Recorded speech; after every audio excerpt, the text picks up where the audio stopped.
Hi, I'm Chef Gail Sokol and welcome to my kitchen. Happy Thanksgiving, everybody. I love Thanksgiving. I love turkey and I love pumpkin pie. And today we're making pumpkin tarts. And I love them for many reasons, but the biggest reason, I don't like to share a piece of pie. I don't like to cut into a pie. I want my own pie. And these are little tiny pies that you can eat all by yourself, no sharing. So what I did in this food processor is I made what's known as a pâte brisée. And in French, it means a broken pie crust, or basically a flaky pie crust. And broken means when you take a fork and you break into it, you're gonna get those beautiful flakes. And that's because butter is ice cold when it's put in here. Now, I've already made my pâte brisée in my food processor. If you don't have a food processor or you don't want to make it in one, you can use a pastry blender or you can use a fork and a knife and just mix your ingredients by hand.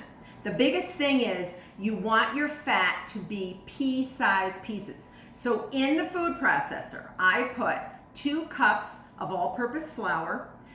I put in 2/3 cup, I have to think, of whole wheat pastry flour, just to give it a little slight nutty flavor. I really like it. If you don't like it, just put in 2 cups of all-purpose flour totally, plus the 2/3 cup of all-purpose flour again. So just have 2 and 2/3 cup. Don't even worry about the whole wheat.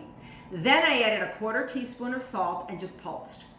Then, I added 6 ounces of cold cubed cream cheese. Of course, I use Cabot because I love Cabot. Pulsed it until it got to be pea-sized pieces, like garden peas.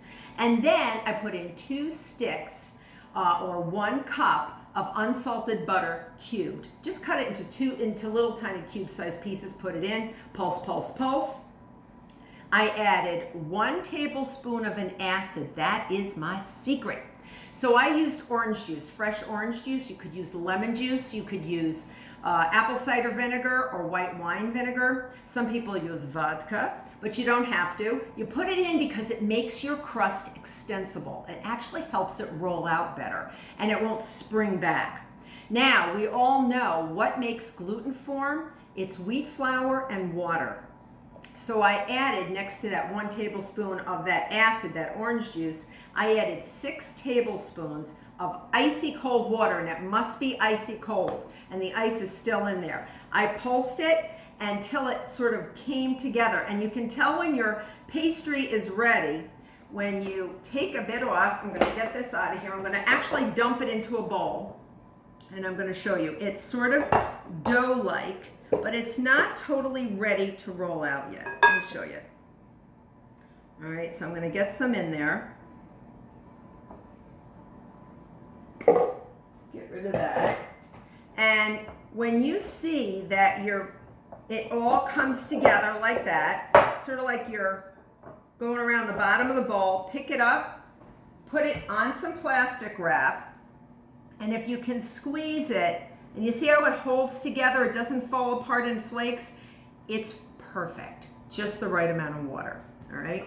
So now I'm gonna roll this in and give this baby a little nappy, a little rest, because we sort of moved it around a little bit and we mixed it, and I'm gonna push it into a nice big disc, and I'm gonna put it in my refrigerator for about an hour. If you wanna speed up this process, you can put it in your freezer for like 20 minutes, or you can make it ahead. You can date it, label it, and freeze it for 2 or 3 months, but Thanksgiving's around the corner. So I'm gonna put this in my fridge and get one that I already have.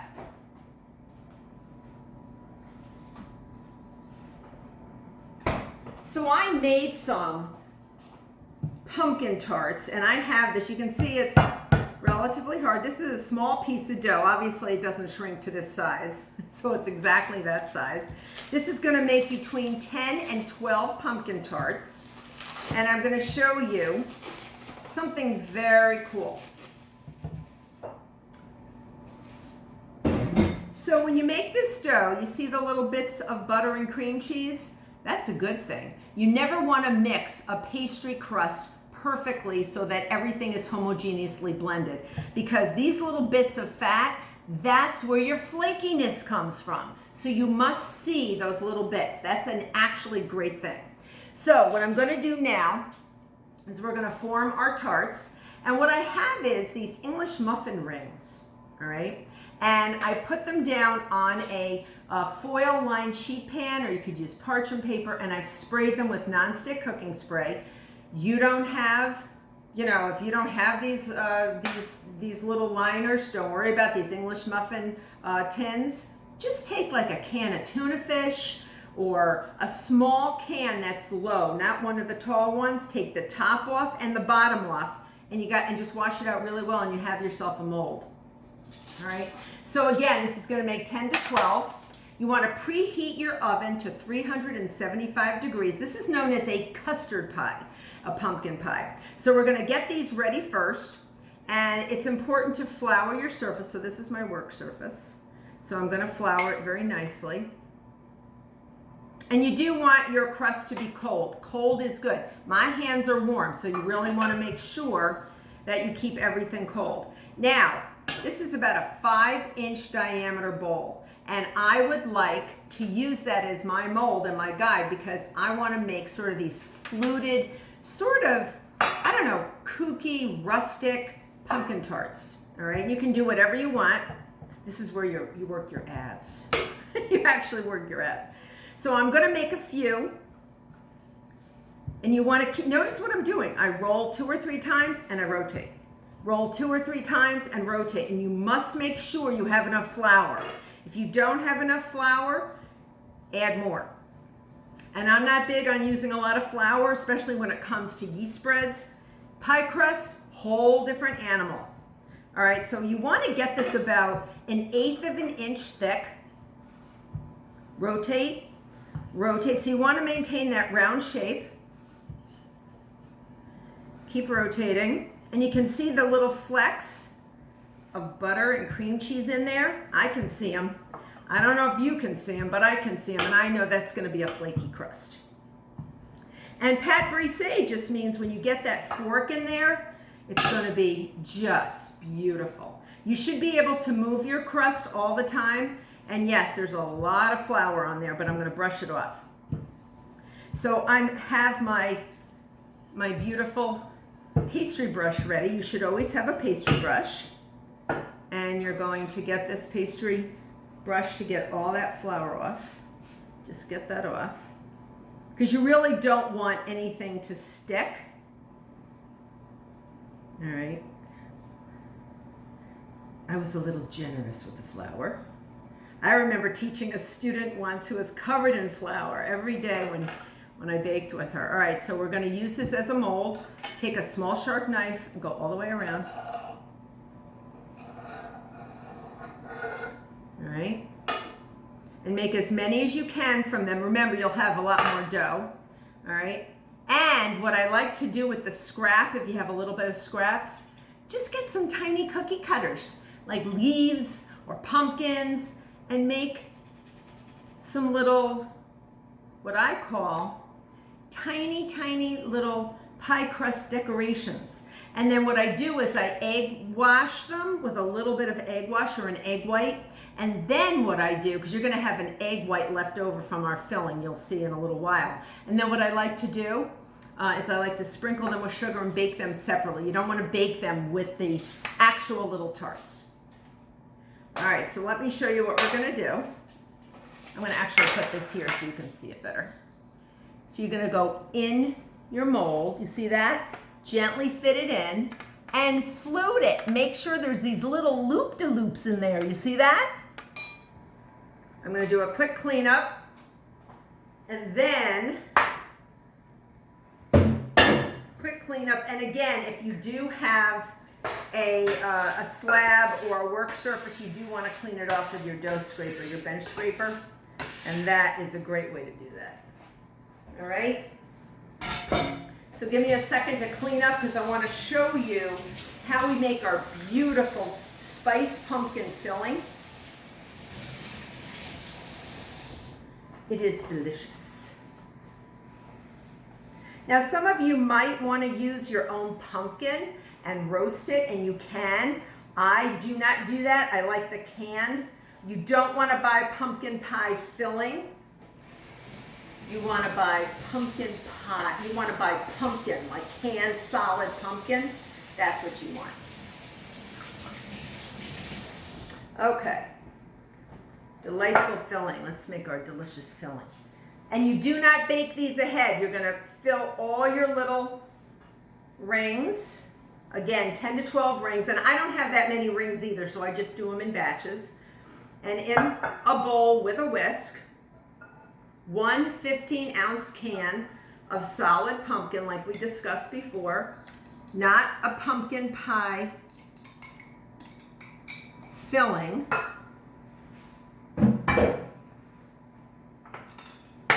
3/4 of a cup of heavy cream. If you want to use half and half, you can.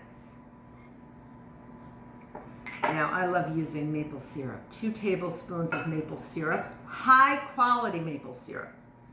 Really yum yum. 1/4 cup of granulated sugar. 6 tablespoons of light brown sugar. If you want to use dark, go ahead. You can use dark. And then these are my spices, and I just want to make sure because I love these. So I have 1½ teaspoons of pumpkin pie spice, which is a combination of clove and cinnamon and ginger.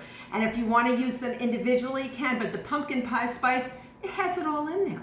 So I love it. And I love cloves. It just adds that little spice, that exoticness. So I have about 1/2 teaspoon of cloves, and then I have a little bit of salt. So I have about 1/2 teaspoon of salt, and we're going to put that right in there. All right.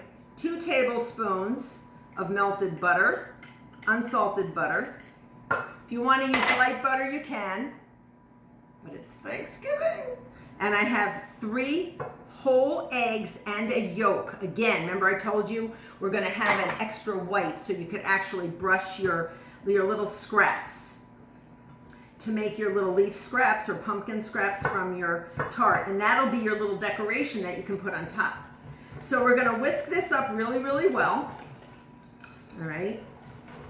And if you don't want to bake these right away, you could get this going and put it in your fridge for a little while. Oh, I got a whiff of pumpkin and spices. Look how beautiful that color is. Now, I'm going to fill just this lonely one that I have. And because it's so small, I'm going to get my special little ladle. My special little ladle. And I have like a chopstick because I want to be able to go into each little nook and cranny. So I'm going to take a little bit of my, and I'm just going to pour it in here. And you want to fill it relatively high, all right? It will puff up a little. The thing that actually thickens a custard pie is the egg. So you really want to make sure that you have the egg in there as your thickening agent. See how I'm pushing in there? So I have these little nooks and crannies. Because if I don't push some pumpkin filling in with those nooks and crannies, you know what's going to happen? That little indentation, those little flutings of the crust are going to fold in. So if they're full of this beautiful, beautiful filling, that's it. You're going to bake it for 35 to 40 minutes until you barely can shake it and it barely shimmies. You can also stick a knife in and make sure that it comes out clean. All right, so I'm going to fill these later because I'm going to make more of them, but I want to show you what they look like. They're so cute. So I have these beautiful, look at them, look at them, look at them. Aren't they so cute? And I'm going to decorate them. So I have a pastry bag with a star tip, a large star tip that I've put in a container here, and I'm going to fill it with some whipped cream, which I've made ahead. And if you don't know how to make stabilized whipped cream with a little gelatin so it stays for several hours or overnight, I have a video on that. All right, so look at it.